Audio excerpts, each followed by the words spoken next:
बिस्मिल्लाहिर्रहमानिर्रहीम, अस्सलाम वालेकुम। मैं हूँ डॉक्टर फ़रा जनाब। हेल्दी ज़िंदगी में कहते हैं आपको खुशामदीद। उम्मीद करती हूँ दिन अच्छा गुजर रहा होगा, रातें अच्छी गुजर रही होंगी, रोज़े भी अच्छे गुजर रहे होंगे। माशाल्लाह रहमतों का, बरकतों का महीना है, खुशियाँ बांटने का महीना है, एक दूसरे का ख्याल करने का महीना है। तो लाजमी एक दूसरे का ख्याल करें, दिलों से नफ़रतों को ख़त्म कर दें। ये वो महीना है जो बहुत बाबरकत और बहुत इबादतों वाला है। कहते हैं कि जी एक अच्छी मुस्कुराहट भी इबादत में काउंट की जाती है, कि अगर आपकी अच्छी मुस्कुराहट, एक मुस्कुराहट से सामने वाला खुश हो जाए या उसके चेहरे पे मुस्कुराहट आ जाए तो वो भी इबादत है। तो कोशिश किया करें कि अपने इर्द गिर्द के लोगों के साथ अच्छा सलूक करें, गुस्से को कंट्रोल करें। क्योंकि मैंने रोडों पे देखा है जी, क्योंकि मैं भी ड्राइव करती हूँ, कि जितना गुस्सा मैंने लोगों को देखा है कि रमज़ान में रोड पे आता है, उतना शायद आम दिनों में नहीं आता। सबको जाना होता है, सबको एक अफरा तफरी का आलम है। किसी के कोई बाइक टकरा जाती है, कभी रिक्शा टकरा जाता है, कभी बस, कभी गाड़ी, तो कोई ना कोई ऐसा मसला होता है और एक दूसरे से आगे निकलने के चक्कर में फिर एक दूसरे के साथ लड़ाई झगड़े भी हो रहे होते हैं। रोज़ा जो है वो गुस्से को कंट्रोल करने का नाम है, झूठ से बचने का नाम है। अपने आप को साफ़ सुथरा रखें, अपने घर को साफ़ सुथरा रखें, अपने इर्द गिर्द के लोगों का ख्याल करें। तो ये सारी चीज़ों का नाम रोज़ा है। सिर्फ भूखा रहने का नाम रोज़ा नहीं है, इबादत करने का नाम रोज़ा है। तो जी अपने प्रोग्राम को आगे बढ़ाते हैं साथ इसी टॉपिक के साथ, कि आज जो हमारा टॉपिक है वो है PCOS। जैसा कि आप जानते हैं, हमेशा मैं आपके साथ टॉपिक वाइज इसलिए बात करती हूँ ताकि वो प्रॉपर जो भी आपका मसला है उस टॉपिक में हम उसे क्लियर कर देते हैं, आपको समझा देते हैं, बता देते हैं। उससे रिलेटेड आपके जो भी हमारे पास कॉल्स आते हैं, मैसेजेस आते हैं, उसका भी जवाब देती हूँ। और अगर कोई और इशू होते हैं उसकी भी कोशिश करती हूँ कि आपको जवाब दे सकूँ। रेमेडी हमेशा हम लोग अपलोड कर देते हैं जी अपनी वेबसाइट पे www.mmnews.tv पे। वहाँ पे आप जाके हमारी रेमेडी को आप नोट कर सकते हैं, आराम से सुकून से बैठ के आप उसको लिख सकते हैं। लिखने के बाद आप उसको अप्लाई करें और जाके फीडबैक ज़रूर दें कि उस रेमेडी से, उस टोटके से या उस मेडिसिन से आप पे कितना फ़र्क आया और आपको कितना उससे फ़ायदा पहुँचा।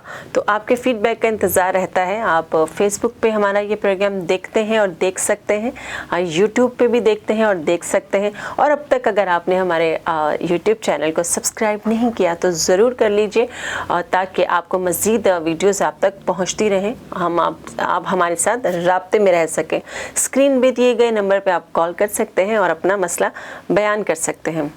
PCOS आज है हमारा topic. PCOS polycystic ovary syndrome जो है, ज़्यादातर आप ये मैं क्या कहूँ कि 14 यानी 14 एज की फ़ीमेल बच्चियों में से स्टार्ट हो रहा है। और ये बहुत ही ख़तरनाक मसला है, जिसकी वजह से बहुत प्रॉब्लम्स क्रिएट होते हैं।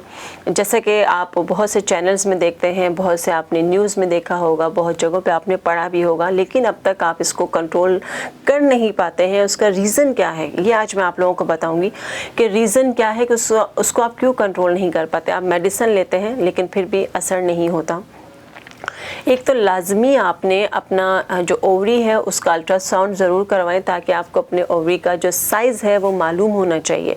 तो वो बढ़ तो नहीं रहा, अगर बढ़ रहा है तो उसको कंट्रोल करना है, उसमें सिस्ट तो नहीं आ रहे हैं, ये चीज़ें आपको मालूम होनी चाहिए। फैमिली फिजिशियन मैं आपको हमेशा कहती हूँ कि एक फैमिली फिजिशियन ज़रूर होना चाहिए, जो आपकी बॉडी के जो जितने भी टेस्ट होते हैं वो आप करवाते रहें, ताकि आपके अंदर कोई चेंजिंग्स आ रही हैं वो आपको मालूम हो जाए। क्योंकि छोटी सी चीज़ को अगर हम शुरू से ही जड़ को पकड़ लें तो वो बड़ी बीमारी बनने से उससे आप बच जाते हैं।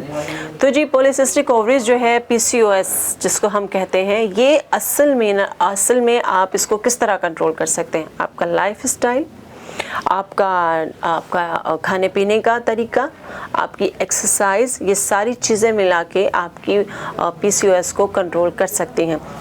सबसे पहले हम बात करते हैं जी अपने खाने पीने की। तो आपको खुराक में क्या चाहिए, आप अपने PCOS को कैसे कंट्रोल कर सकते हैं खुराक की मदद से। फिर हम आपको बताएंगे जी आप ये कौन सी मेडिसिन आप यूज़ कर सकते हैं, मैं जो आज बनाकर आपको दिखाऊंगी। तो जी आप ले सकते हैं जो चीज़ें आपके लिए ज़रूरी हैं PCOS में, वो है करेले हैं, ब्रोकली है, पालक है, ब्लूबेरीज़ हैं, एप्पल है, नट्स हैं। ये सारी चीज़ें आप खाया करें, और ताकि इससे आपका इंसुलिन लेवल जो है वो बैलेंस में रहे और जो हार्मोनल प्रॉब्लम है उनको भी एक वक्त मिल सके और वो भी बैलेंस हो सके।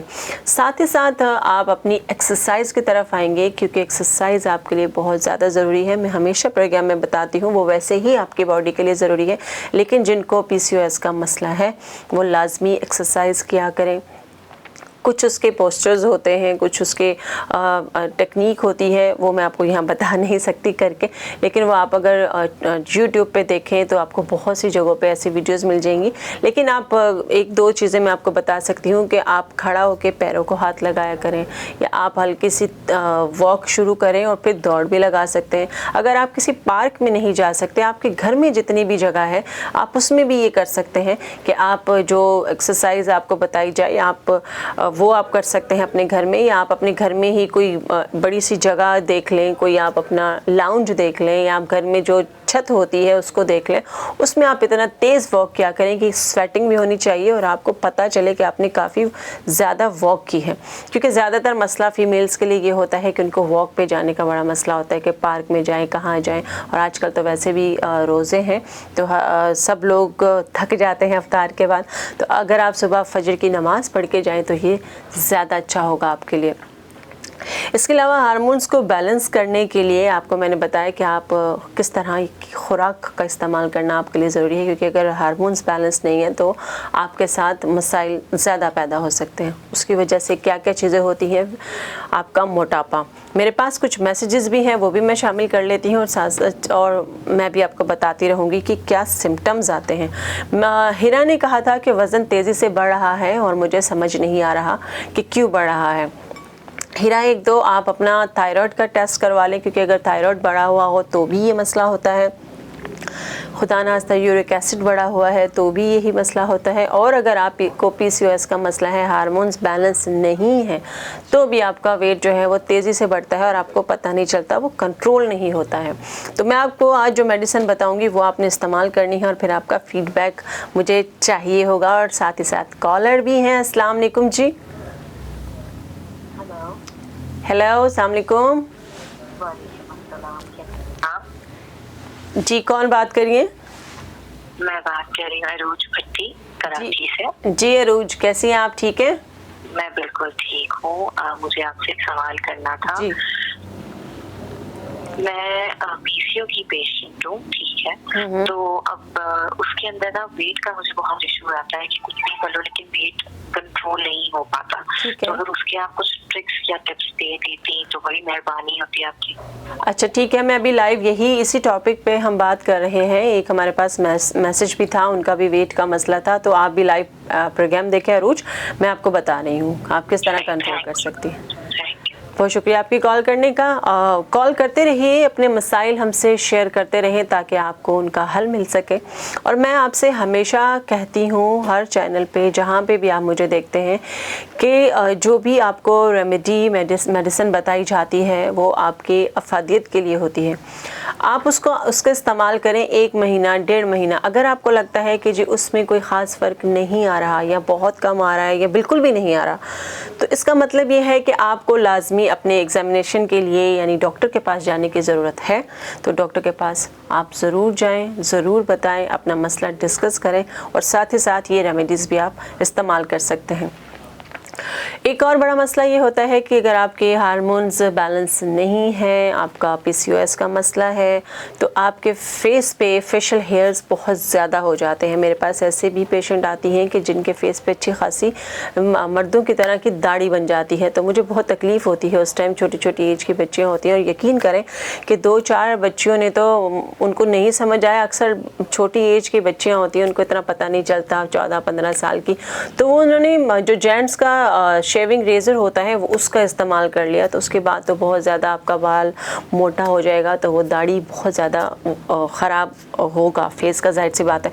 तो उसके लिए आप क्या किया करें कि एक तो मैं आपको ये भी बता दूं कि आप वैक्स कराएं। वैक्स करने के बाद जो पुदीना होता है, सूखा पुदीना, उसको आप उसका पाउडर ले लीजिए और वो रोज़ वाटर में मिला के वैक्स करने के बाद अपने पूरे फेस पे लगा दिया करें जहाँ जहाँ आपने वैक्स किया है। एक तो वहाँ से रुआं कम आता है, दूसरा फिटकरी भी आप वहाँ पे उस जगह पे लगा सकते हैं जहाँ आपने वैक्स कराया हो, आप चाहे हाथ है चाहे फेस है, तो उससे बहुत ज़्यादा कंट्रोल होता है। लेकिन फिर मैं आपको बताऊँगी कि जब तक आप जड़ को ख़त्म नहीं करेंगे तब तक आपके मसाइल हल नहीं होंगे।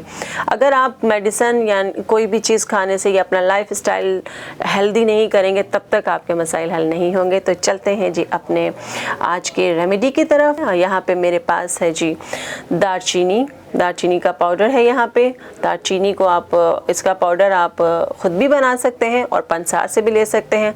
सौंफ है यहाँ पे मेरे पास, इसका भी हम पाउडर फॉर्म बना लेंगे। मुलट्ठी है, पाउडर फॉर्म में है। अजगन नागोरी है हमारे पास, इसका भी पाउडर फॉर्म कर लेंगे। और मेथी दाना है। 5 चीज़ें हैं यहाँ पे और ये 5 चीज़ें मिलके आपको बेहतर एक आपके लिए मेडिसिन तैयार होगी जिससे आपका वेट कम होगा, जिससे आपका PCOS कंट्रोल होगा, हार्मोनल इम्बैलेंसमेंट जो है वो बेहतर होगी, डाइजेस्टिव सिस्टम अच्छा होगा। और साथ ही साथ जैसा कि मैं आपको बताती हूँ कि इन चीज़ों के साथ आपने अपना लाइफ स्टाइल अच्छा करना है, हेल्दी करना है, खाना पीना अच्छा करना है। अभी मैंने आपको जो खाने की चीज़ें बताई उसमें कोई ऐसी चीज़ नहीं है जो आप ये कह सकें कि ये इतनी महंगाई तो है ही, मैं जानती हूँ। क्योंकि मैं अभी बताऊँ आपको कि मैं अपनी अम्मी के साथ गई, उनको कुछ फ्रूट्स लेने थे तो उन्होंने कहा कि अभी कुछ दिन पहले ये जो बनानास थे ये 100 रुपये दर्जन थे और आज ये 180 रुपये दर्जन है। तो सैल्यूट है हमारी गवर्नमेंट को कि जो हमारे लिए इतने बेनिफिट्स लेकर आ रही हैं। मैं उनसे भी दरख्वास्त करती हूँ कि जी गरीबों का भी ख्याल करें। तो अभी मैंने जो आप लोगों को चीज़ें बताई हैं, करेले हैं, ब्रोकली है, इसमें पालक है, ब्लूबेरी अगर नहीं है तो कोई मसला नहीं है। लहसुन अदरक की चटनी बना के आप खाया करें। एप्पल सेब दिन में 1 खा लीजिए। नट्स यानी कि जो भी आपको अवेलेबल होता है, वैसे तो नट्स जो है एक मुट्ठी भर के खाने चाहिए जिसके अंदर आपका बादाम है, कोकोनट है, पिस्ता है, बहुत सारी ऐसी चीज़ें हैं, काजू है, इंजीर है। ये वो चीज़ें हैं जो आपके जिस्म के लिए ज़रूरी हैं। ये तमाम चीज़ें अल्लाह पाक ने हमारी अफादियत के लिए बनाई हैं, हमारे फ़ायदे के लिए बनाई हैं। इन चीज़ों की हमारे जिस्म को ज़रूरत होती है, लेकिन बदकिस्मती से ये इतनी महंगी चीज़ें हैं कि हर इंसान इसको अफोर्ड नहीं कर सकता।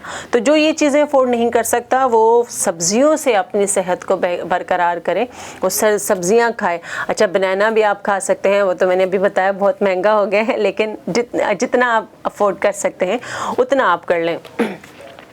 लाइफ स्टाइल बहुत ज़्यादा ज़रूरी है आपके लिए कि आपने अपनी लाइफ में एक्सरसाइज बहुत ज़रूरी है आपके लिए, वो करनी है आपने, ताकि आपको ये चीज़ें जो मैं आपको बताने जा रही हूँ आज, मेडिसिन से आपका इंसुलिन लेवल भी बेहतर होगा।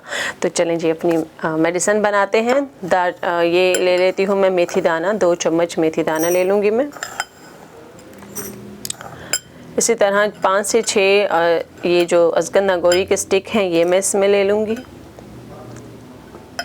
मुलट्ठी पाउडर 1 चम्मच, सौंफ 1 चम्मच और दालचीनी पाउडर आधा चम्मच। अच्छी तरह हम ये मिक्स कर लेंगे इसको। मेरे पास तो यहाँ पे जनाब ये मौजूद है और मैं इसको इसमें डाल के इसका पाउडर भी बना लेती हूँ और आप भी कर सकते हैं। और साथ ही साथ आप इसको ब्लेंड भी कर सकते हैं। अगर आपके पास ब्लेंडर है मौजूद तो आप इसको ब्लेंड कर सकते हैं, क्योंकि मेरे पास यहाँ पे क्वांटिटी कम होती है तो थोड़ा सा जल्दी ही ये पिस जाता है हमारे पास। मगर आप जब क्वांटिटी ज़्यादा लेंगे तो आपको इसको ग्राइंड ही करना पड़ेगा, क्योंकि इसमें पीसने के लिए बहुत टाइम लगता है। ये बहुत हार्ड होती हैं ये जो स्टिक हैं, तो इनको थोड़ा पीसने में टाइम लग जाता है। और जब तक मैं इसको पीस रही हूँ मैं साथ साथ मैसेजेस भी शामिल कर लेती हूँ। सहर ने कहा था कि जी मेरे चेहरे पे बाल बहुत ज़्यादा हैं, मैं मुल्तान से वो उनका मैसेज था।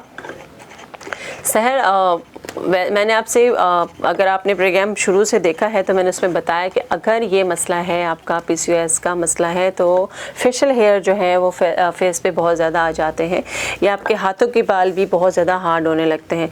तो एक तो आप इसमें लेज़र भी कर सकते हैं, दूसरा आप साथ ये मेडिसिन का इस्तेमाल करेंगे ताकि आपका जो हार्मोनल इम्बैलेंसमेंट है वो बेहतर हो जाए और आपका PCOS भी कंट्रोल हो। तो जब तक ये चीज़ें कंट्रोल नहीं होंगी तब तक जनाब आप इन चीज़ों से बच नहीं सकते हैं, जैसे आपका वज़न का बढ़ जाना या आपका फेशियल हेयर का होना, आपको थकावट बहुत ज़्यादा महसूस होती होगी, चिड़चिड़ाहट होती होगी, जिस्म में दर्द रहता है, दिल नहीं करता किसी से बात करने को। तो बहुत सारे इससे मसाइल होने लगते हैं ये PCOS की वजह से। अच्छा जी, ये मेरे पास पाउडर फॉर्म में, ये पाउडर तो नहीं है, ये मैंने इसको क्योंकि मोटा मोटा ही मेरे पास बना है, ये बन गया है हमारे पास एक आपकी मेडिसिन के लिए। तो इस शक्ल में ये आपके पास तैयार हो जाएगा। आप इसको किसी भी एयर टाइट जार में बंद करके रख सकते हैं, ये ख़राब नहीं होगा। आप इसकी क्वांटिटी भी बढ़ा सकते हैं, और लेकिन कम ताज़ा ही बनाएं तो अच्छा है। ये इतनी मेडिसिन आपकी आराम से 1 से 1.5 महीना चलेगी। आपने दिन में 2 बार इसको लेना है, नाश्ते के बाद, नाश्ते के आधा घंटा के बाद आपने इस क्वांटिटी में लेना है, ½ टीस्पून से थोड़ा सा कम। और इसी तरह आपने शाम में, असर और मगरिब के बीच में आप इसको लेंगे इसी तरह ½ टीस्पून में।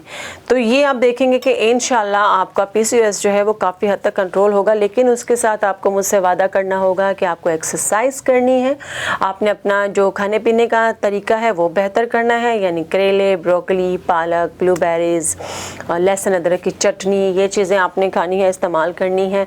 हरी सब्जियों का इस्तेमाल करना है, खीरा आपने खाना है, पुदीना आप इस्तेमाल कर सकती हैं। पुदीने से भी आपको बहुत ज़्यादा इफ़ेक्टिव है पुदीना इस PCOS के लिए।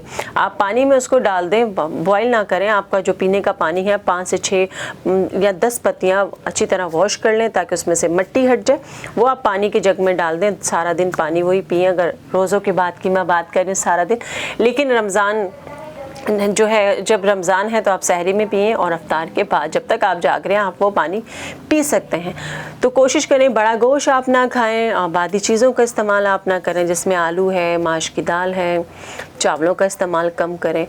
प्रोटीन आपके लिए बहुत ज़्यादा ज़रूरी है, और कार्ब आपके लिए ज़्यादा फ़ायदेमंद होगा। जिसमें कार्बोहाइड्रेट जिन चीज़ों में पाया जाता है, जैसे आप गंदम का आटा है, या आप ले सकते हैं, लो कैलोरीज़ में भी ले सकते हैं, बाजरे का आटा है, इसकी रोटी आप खाया करें। तो ये चीज़ें इंसुलिन को बैलेंस करने में काम करेंगे। आपका इंसुलिन भी बैलेंस होना बहुत ज़्यादा ज़रूरी है।